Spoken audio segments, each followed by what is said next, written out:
Hey there, and everybody, welcome back to the Swoop Radio Edition. It's Dante Fain Tuesday, and I'm here with Josh Sanchez. And today we have some very interesting topics for all our listeners. We hope you enjoy. I hope everybody had a safe and good weekend. But now it's time for us to get back to do what we do best. It's time. It's time. Our one topic is about Carmelo Anthony. Where do you think he would go, Josh? Well, I mean, what I've heard recently about Carmelo Anthony was the Clippers. Like, something with the Clippers. Like, first they tried the Cavs. The Cavs said no because they wanted Carmelo for Kevin Love. I think that would have been a terrible, terrible, terrible decision for the Cavs because they're going to ruin their chemistry already. But L.A., I think L.A. is a great fit, but they need a third team. I don't know who the third team is going to be, but the Clippers, picture their lineup. You have Chris Paul, J.J. Redick, Carmelo at the 3, Blake Griffin at the 4, and then, DeAndre Jordan, the center. Mm-hmm. Like that's a nice starting 5. Mm-hmm. And now with the Warriors, see what they're doing with Kevin Durant and all their like high-powered superstars. Right. In order to compete, the Clippers, they need to have another superstar. Like, it's all super teams now. That's what we're turning into. And that's why, like, as you heard, like LeBron James, his comments with Charles Barkley recently today, where because Barkley came at LeBron. He criticized LeBron for being the best player in the league and still wanting more than what he has. And LeBron responded to pretty much called him a hater. Yeah, called him a hater and everything. So that was pretty much that topic. But what do you think about Carmelo? To piggyback off of you, I think the best fit for Carmelo is to go to the Clippers. Carmelo is a selfish basketball player. He is best when he's used in one-on-one situation. When you give him the ball, when you isolate him the ball, put him in the post, I think that's when he's at his best. And I think he can only fulfill that with the Clippers. They were talking about him going to the Cavaliers, like you said. Yeah. But it's just not going to be a good fit. I personally don't think it'll be a good fit. To me, Kevin Love has been playing better than Carmelo this season. Yes, the stats prove it. But I feel like the reason why he should go to the Clippers is because for the simple fact he knows he's not going to be that team leader. The team leader is Chris Paul. That's Chris Paul's team. So I think it'll be best for him to go to a team where he's not looked at as the leader.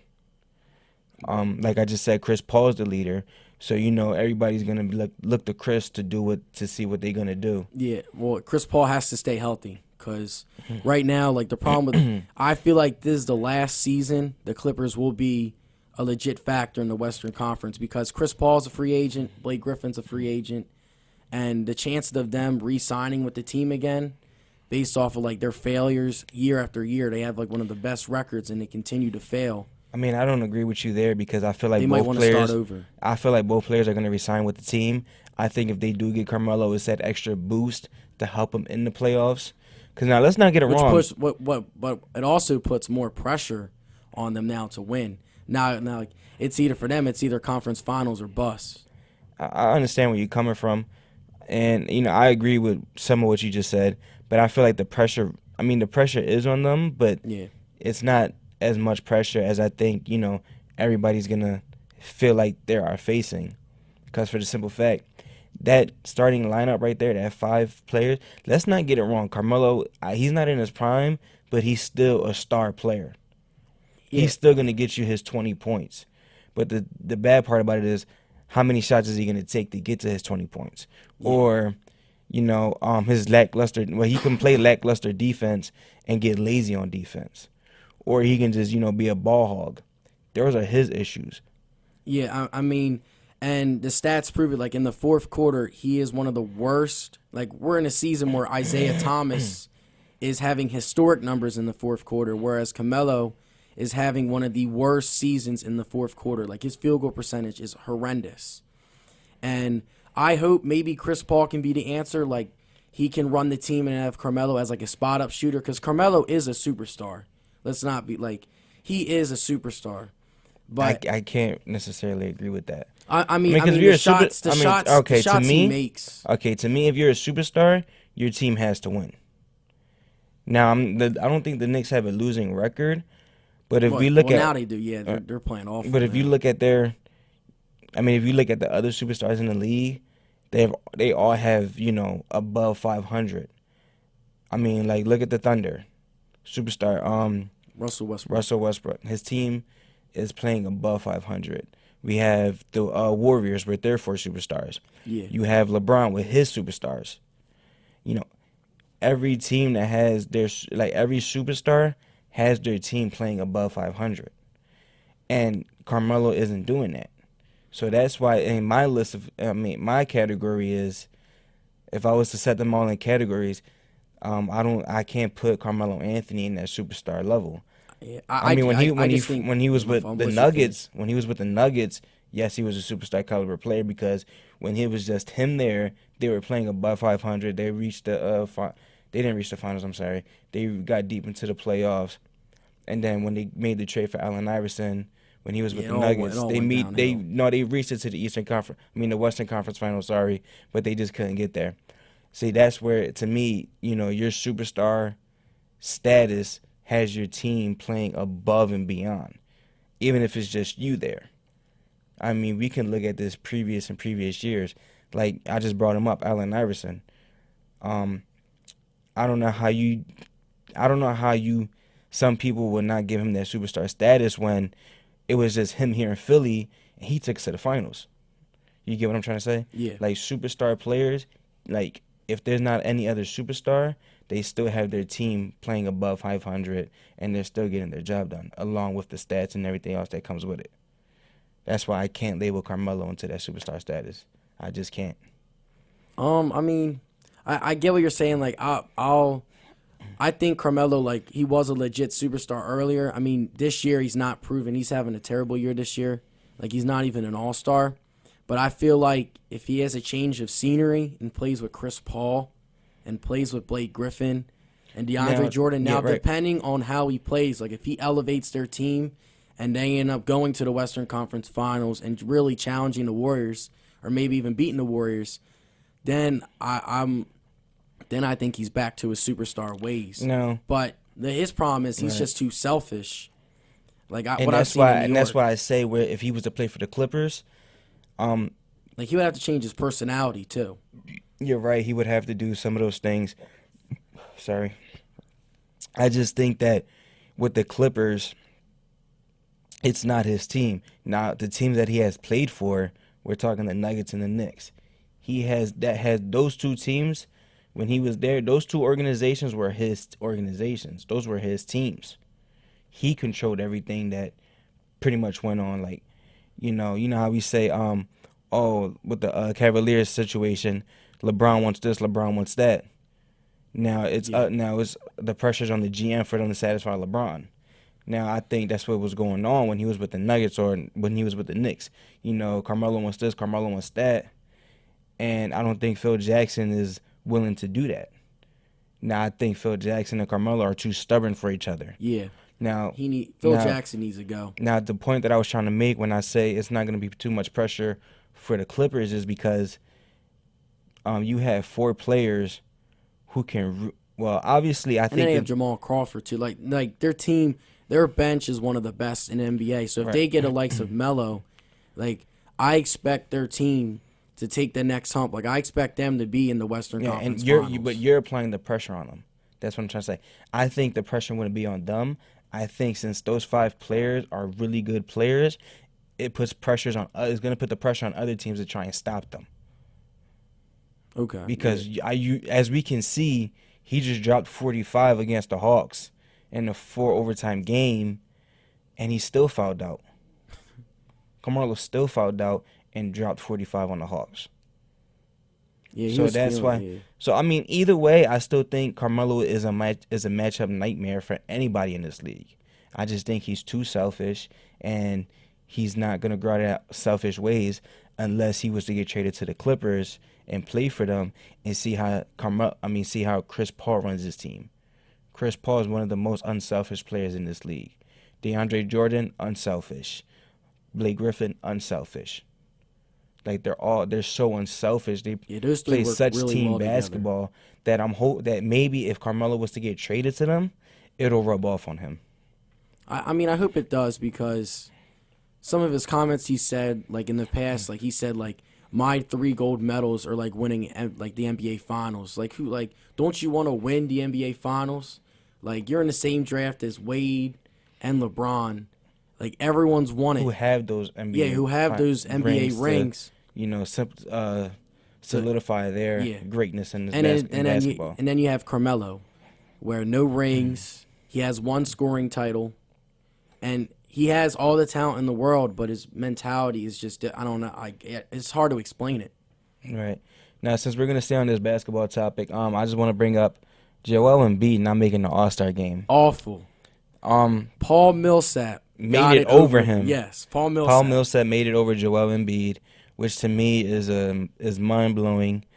I don't even think it's about the stats because Joel Embiid is averaging more points and more rebounds. And more blocks. And less minutes played. Well, he doesn't average more rebounds, but if he had the same minutes as Millsap. No, I thought they averaged the same.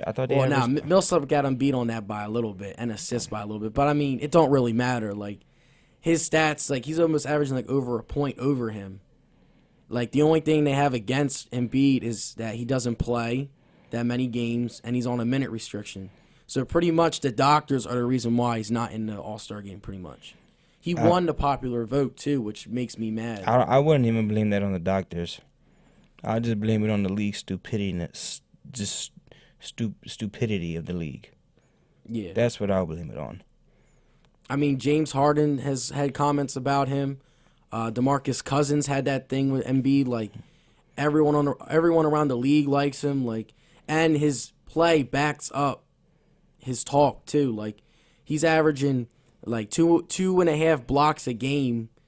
I mean, now if he played more games, he would be on the top 5 leaderboard. But right now he's not on there because he doesn't play enough games yet. But all he has to do is play, I believe, 60 to 65 games to qualify for the league leaders, and he'll be top 5 in blocks easy. Points per game, he's averaging 20. Only LeBron, like recently, based off of recent success, only LeBron in his rookie year and Tyreek Evans in his rookie year have averaged more than 20 points a game. And Tyreek Evans, he had that one great year where he averaged almost like 25 points a game. Listen, Tyreek Evans is just one of the biggest busts in the league. Because he teased everybody with superstar potential his rookie year, and then just fell apart. He has gotten injured. He has been injured a lot, but he teased everybody and now has become a bust in the NBA.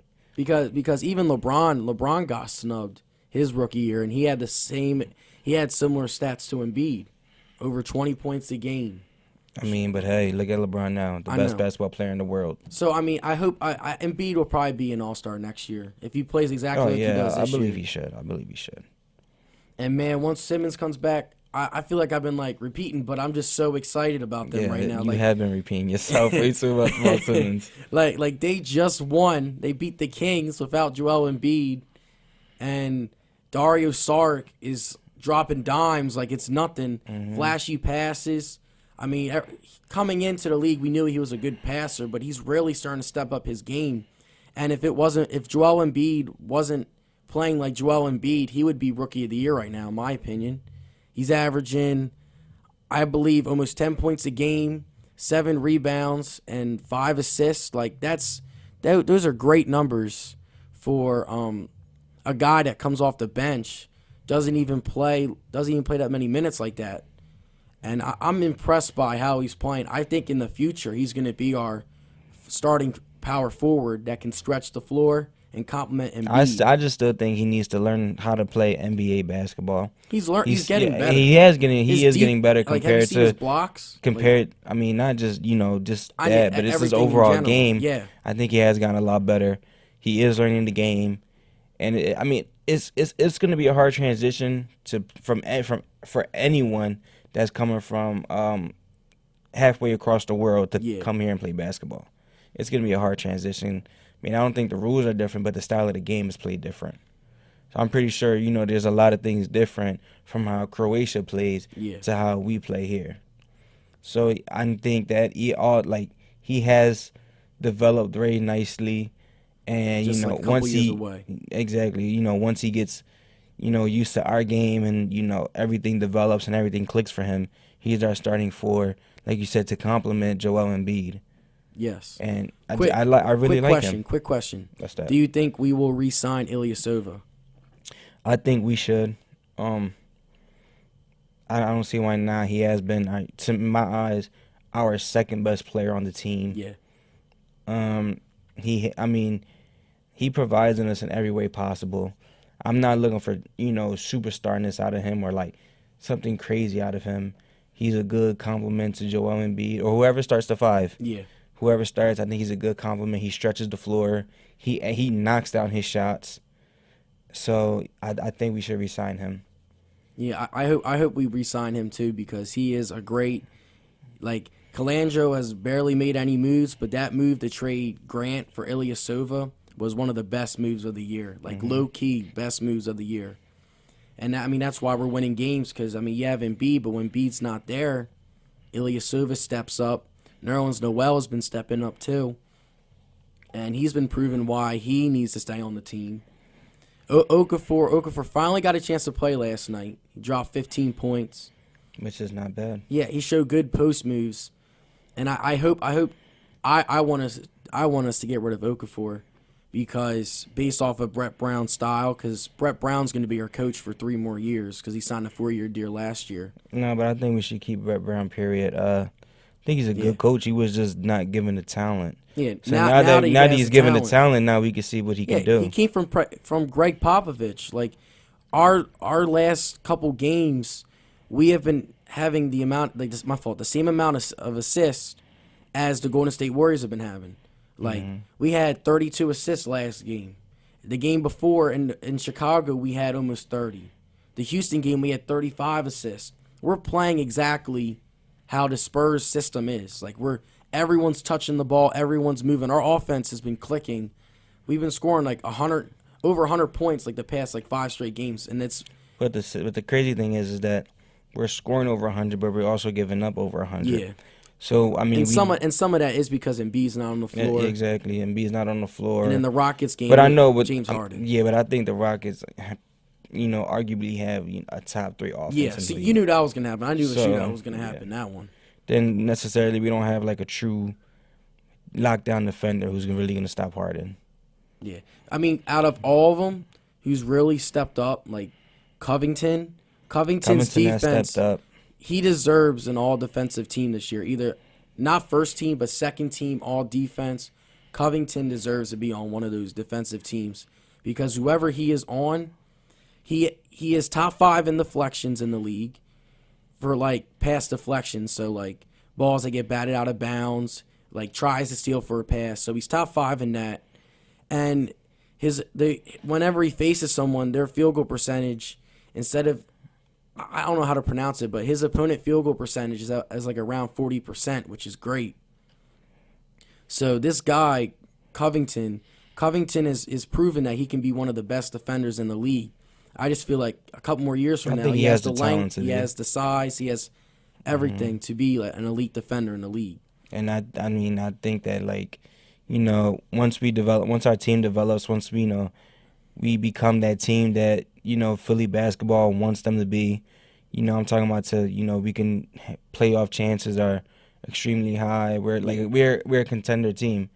I think I wouldn't mind having Robert Covington coming off the bench to fill that. How Andre Iguodala fills his role with the Warriors. Yeah. I think he can fill that role here because he's he can shoot. Well, he's not the best shooter, but he can shoot. Yeah, he can have one of those. He can knock down the tray ball. He can play defense. He gets everybody involved. So I think he can come in and fill that kind of role that Iguodala fills for the Warriors. Yeah. Which I think would be excellent. Right. Let me switch it up a little bit. Yeah. Anything else about the Sixers or no, or basketball in general? No, I think we're gonna switch it up real quick. I just thought about this not too long ago. Is Matt Ryan a superstar quarterback? I believe this season, for me to call him a superstar player, he has to do it consecutively. So right now he's playing at a superstar level, but I think he's not a superstar quarterback yet. Now, if he has similar seasons like he's having this year, then I'll put him at the top as a superstar quarterback. That's the same thing I said about Cam Newton last year. Like, he had a great year. People are like, oh, he's a superstar. But this year he had a down year. Superstars do it consistently. So I think I'll put Matt Ryan in like the same position as Cam Newton, where they have the talent to become a superstar. They just have to repeat like their great seasons over and over again for me to call them a superstar. How about you, Dante? I mean, I agree with you. I can't see Matt Ryan being a superstar quarterback. I think he has the talent and the potential and the ceiling to get there. But I think the players that he has around him make him that good. I'm not gonna take away any credit from him. Matt Ryan is a very good quarterback in this league. This year he dominated the league. Yeah, he's the first quarterback in playoff history to have 4 consecutive games of 3 passing touchdowns. Like, of at least 3 passing touchdowns. So I mean, I'm not hating on him. I just don't think he's reached that superstar level yet. But we'll see. If he can win, if he can beat the Patriots, he'll be close to it. Because now he's already a Super Bowl winning quarterback. I can't agree with you. I think if he beats the Patriots, you give him that superstar title. Because there's only one quarterback in this league that can really beat Tom Brady, and that's Eli Manning. So Russell Wilson did it this year too. Like, I mean, I don't know. Like, that's just that's like a tough topic to talk about because some people have different opinions. It's a debatable argument. Yeah, I just believe that a superstar, you got to do it consecutively, year after year. Give great numbers. Like last year, he did not have the best season, and his team went from 5-0 to not even making the playoffs. So, that, in my opinion, superstars have to repeat in order to. Like, that's why they're so good. They're good for years and years and years. And anything else about the Falcons? You want to talk about Patriots? Didn't you make the comment about him being better than Mike Vick? Oh yeah. I recently saw this before coming to the studio today.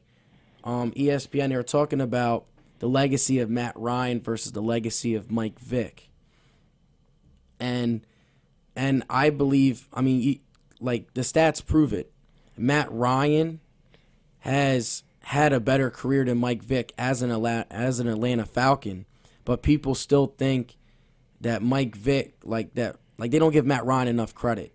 Like, Mike Vick never took Atlanta to the Super Bowl, whereas Matt Ryan's taking them to the Super Bowl now. Matt Ryan's going to win MVP, something Mike Vick never did.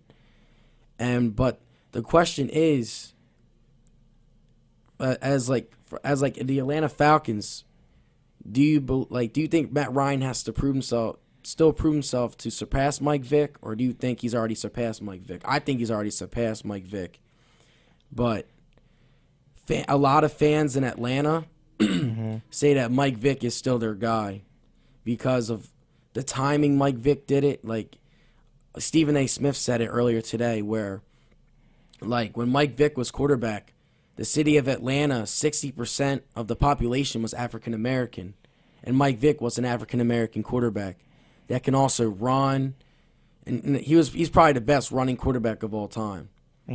But the whole dog incident and stuff like that kind of ruined his career because those were his prime years. He missed out on his prime years right there.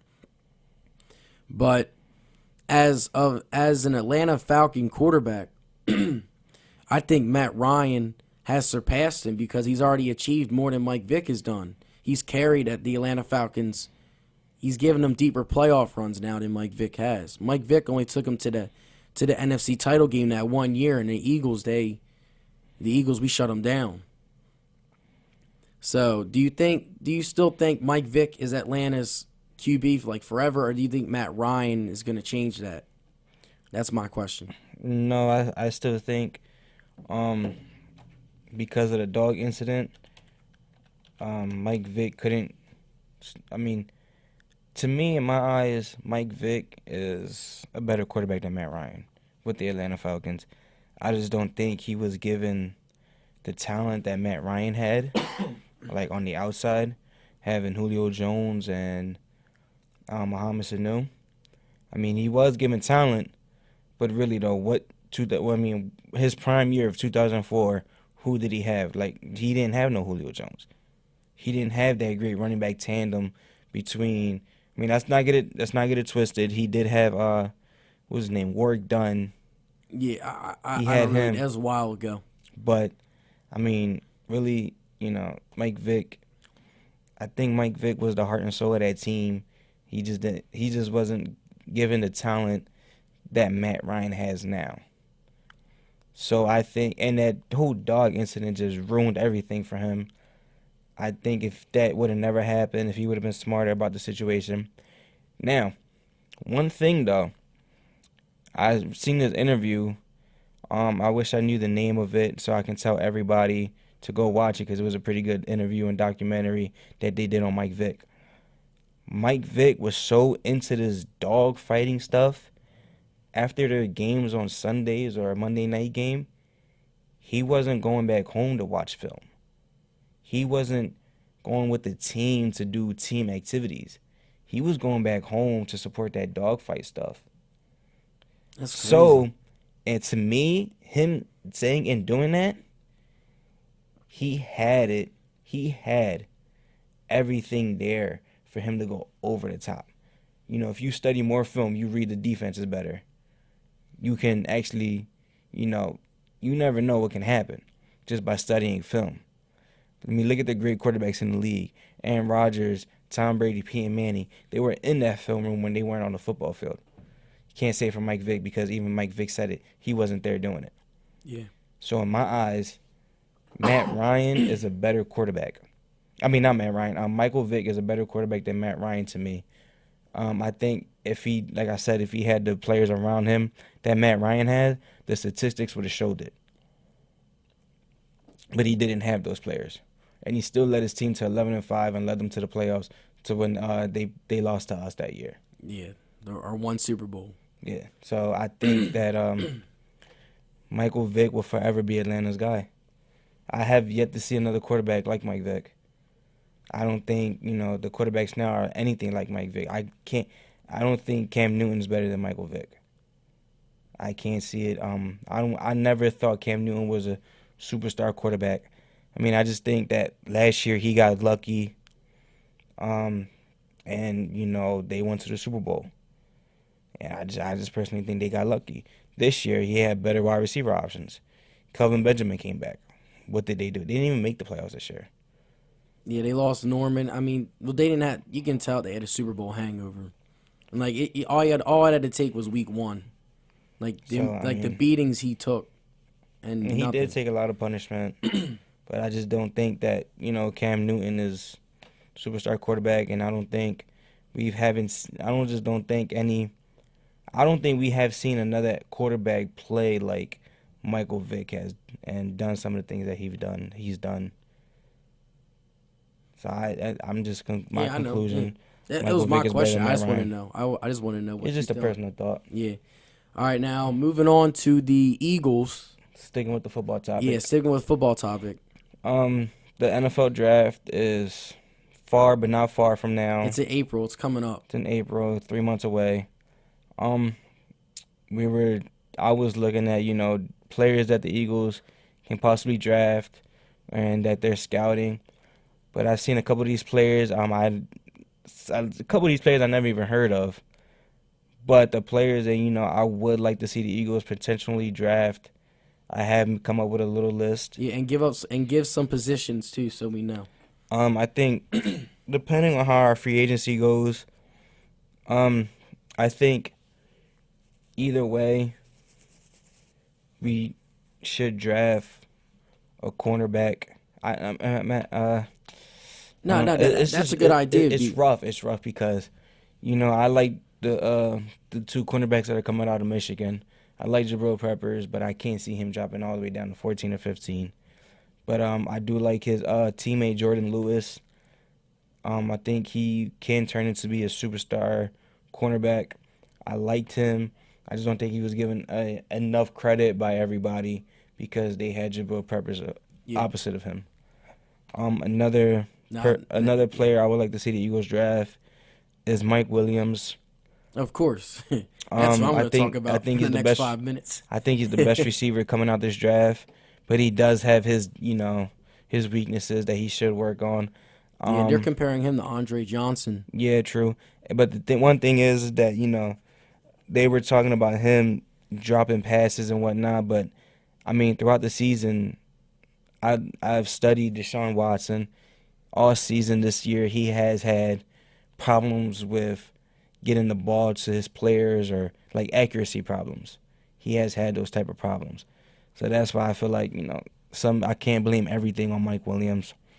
I mean, Clemson produces great wide receivers. Yes. We can just look at the last two classes. I can go Sammy all Watkins on Clemson. And Sammy Watkins and DeAndre Hopkins. Martellus Bryant.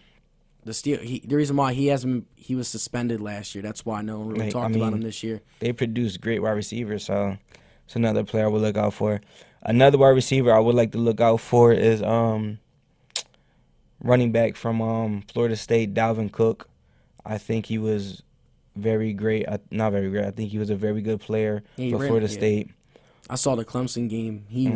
He had two 70-yard runs where he showed everything. He showed power, speed, elusiveness, great juke move, stiff arm, lower the shoulder. But I mean, unless you have that feeling that the running back is going to be a superstar, don't draft a running back in the first round. Only because history has shown running backs in the first round, besides Peterson and now Elliott, have all been unsuccessful. Like Trent Richardson, third pick of the draft, thought he was going to be a franchise player for Cleveland. Turns out he showed it his first year. First year with Cleveland, he showed it. Well, his first year, he scored a lot of touchdowns. He didn't. But he still he didn't even average 4 yards a carry. But he still had over 1,000 yards and killed it in the touchdown area. So I think he showed it, but then he got traded off the Colts and also running back though, it's very replaceable. Yeah, you can replace a guy like that with running back. That's the one position where I think you can find the same amount of talent later in the draft. Mm-hmm. And I'm gonna keep saying it. Chris Clement from Wisconsin. He's probably going to be a 5th round, 6th round pick. If the Eagles want to get a running back, he would be a great guy to fit in our scheme. He's a big, strong, physical running back. The problem with him is, though, his junior year, he collided with like a normal football play, and he really hurt his neck. People thought he wasn't going to come back. He comes back his senior year, runs over 1,200 yards, 10 touchdowns, and he was the leader on Wisconsin. And Wisconsin, their team is built off of defense. Right. He was the offensive player carrying Wisconsin throughout the season. And they played against top competition. They played against Ohio State, where he ran over 160 yards and 2 scores against. Penn State, Michigan. So they were right there in all those games too. And I think he'll be a good guy later in the draft for the Eagles to get. But first round, I'm either going, depending on how it goes, I'm either going wide receiver, cornerback, and maybe offensive lineman, depending on how everything goes. Like if all the corners are gone, and because I think cornerback is our number one need, because I feel like we're going to get someone in free agency. I just have this gut feeling. And the Eagles have not selected a cornerback in the first round since, I believe, Lito Shepherd, yes. Are we pronouncing his name right? Yeah, Lito Shepherd, yeah. Mm-hmm. And he was one of our best corners. Mm-hmm. So I think it's time, man. We need to change. Let's draft a corner in this first round. This draft is heavy in cornerbacks. Now, this, couple of things that I think that the Eagles should possibly do. Depending, if we do land a big-time free agent in the draft at the wide receiver position, I will go cornerback first round. Second round, there's a kid that I think the Eagles, he's making a lot of noise. He made a lot of noise at the college senior pro day? Yeah, I know what you're talking about. Cooper Kupp, wide receiver from Eastern Michigan. He's 6'2", 215 pounds, I think. And it does not matter what school they go to, because I think that argument is kind of ridiculous. I mean, I understand like for drafting wise, the schools kind of matter, but like you can get a guy coming out of Central Michigan, 6th round. That like Antonio Brown went to one of those schools similar to that, 6th round, and now he turned out to be a superstar. So you can find wide receivers later in the draft too. But what do you like about him besides his size? Everything that he can bring to the game. I mean, I haven't looked up much physical? about him, but I mean, his height and weight should say it all. Yeah. But I mean, I'm just gonna read you these stats from his freshman year. I'm all ears. From his freshman year, okay. His freshman year, he played 15 games. He had 93 catches. Freshman year, 93 catches, 1,691 reception yards. With it's not showing me a touchdown. Sorry. That's fine. His That's sophomore crazy. year, he had 104 receptions for 1,431 yards. His junior year, he had 114 receptions with 1,642 yards. Wow. And his junior year, he played the least amount of games. He played 11. He played 11 He only games. played 11 games. Played 11 games his junior year. That's like about like 11 catches a game. And his senior year at Yeah. Eastern Washington. Yeah. I'm sorry. What school did I say he went to? Eastern Michigan? Yeah. I mean, I'm sorry. He went to Eastern Washington. I apologize to our listeners. His senior year, he had 117 receptions for 1,700 yards. So this is somebody I would really like to look out for, depending on how the draft goes. Yeah. I think he's making so much noise that he can become our second-round pick. I mean, we need something. So depending on how our free agency will go, I think honestly I feel like the Eagles should go cornerback, wide receiver. It doesn't have to be a big time wide receiver. I'm fine with us, signing Deshaun Jackson. It doesn't have to be a big time wide receiver. Just somebody that can separate from the cornerbacks and do his thing.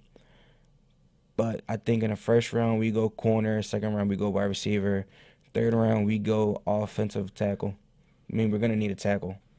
I mean, how much time does Jason Peters really have in him? How about my question. How about pass rusher? Because Connor Barwin. I mean, pass rusher, you can easily find that in the free agency. Yeah, we found Connor Barwin in free agency. Or did we make a trade for him? I don't know, but I think we found him in free agency. Oh yeah, we did sign him in free agency. We need to change with him because I mean, but you can easily find a pass rusher in free agency. That's easy. I mean, a pass rusher is not hard to replace, at all. I mean, look at the upcoming Jason Pierre-Paul. I still think is one of the best pass rushers in the game. But I mean, I think he's scheduled to become a free agent, and the money that he wants, the New York Giants aren't willing to give him. So, I mean, I'm not saying that the Eagles had the salary cap. I think they should create a salary cap to go after him. Yeah. Because Benny Logan, the Redskins are talking about they're talking about him. Like, they're showing interest in Benny Logan. And you know what? If we lost Benny Logan, I would not be hurt or upset by it. The kid, Taylor Hart, is somebody that I've grown to like. I mean, when Benny Logan got hurt, he came in, he stepped up and played and did his job. I really like the kid Taylor Hart. Is somebody, if Benny Logan's somebody that I'm not going to be pressed over like, oh my God, we need to sign him. Yeah. Like, what are they doing? Why are they not going after him? He's not somebody that I'm like that over. Taylor Hart, I really like him. I think he'll be the one who will replace Benny Logan and, come and provide for us on that defensive line. And I'm really not going to be pressed about Connor Barwin going there if we trade him. Yeah, he needs to go. He only had 2 sacks last year. So, I think we should go cornerback, wide receiver, tackle. Now, to finish off my 5 players, to finish it off, and he's a running back. I'm pretty sure a lot of people know him and know his story. He's projected to go the 4th round, the 6th round. Somebody I would love to see the Eagles take and hope that he can, be as productive and be as good as he was in college is James Conner.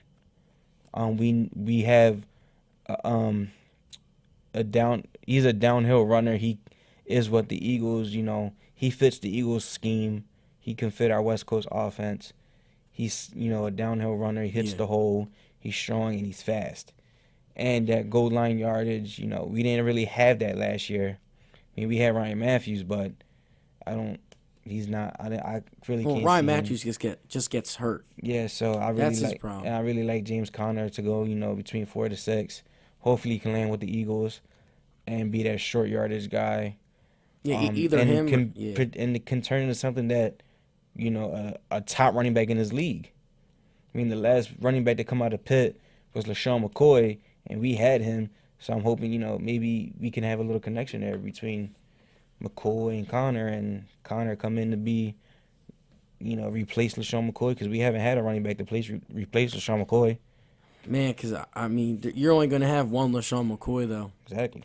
And the fact that, I'm sorry, because I know we're going a little bit off topic, but the fact that we got rid of LaShawn McCoy for Kiko Alonso, a guy that's not even on our team anymore, I don't even, like, that just tells you, that one trade tells you how the Eagles have been recently, ever since that run with Reed. It's just been bad player decisions. Like, Eric Rowe is playing in the Super Bowl. I would have kept Eric Rowe as well. Because we could have had Eric Rowe on one side, and we could have had Jalen Mills on the other. I mean, yeah, they're young. They're going to give up big plays. I mean, but they still need time to develop. Yeah, and they can develop together. And then we can actually... And then all we need to do is get another defensive player. But now, instead of getting a corner in the first... now we need a corner in the first round. And mind you, we could have gotten a corner later. Ron Brooks. Yeah. I mean, Ron Brooks was playing was pretty much to me our best corner before he got hurt. Before he went out with that hamstring injury, to me he was our best corner. I think he's not going to be the same because it was a rupture. We never know, bro. I mean, how many players do we see? He's not going to take him time to come back. Yeah, it is going to take his time. It is going to take him time. So we're not going to expect him to play like how he was playing before the injury. Mm-hmm.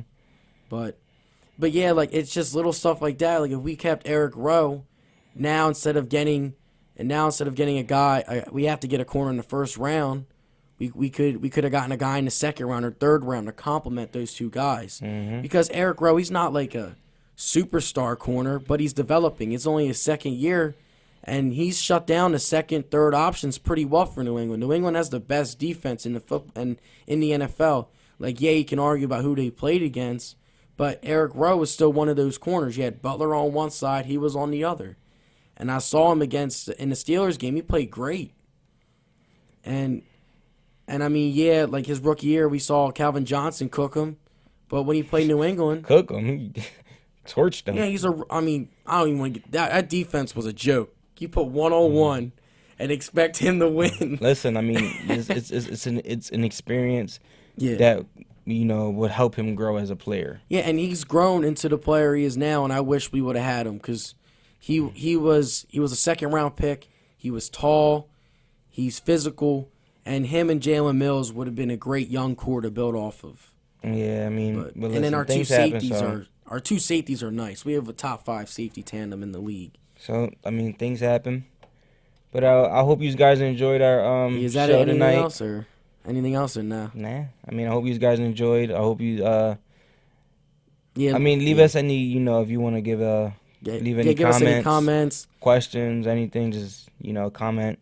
But yeah, like and subscribe, show friends, family. Twitter, Instagram, Facebook, share the post me and Dante put up. Mm-hmm. Any recognition will help us. And this is Josh and Dante signing off. Swoop! Swoop!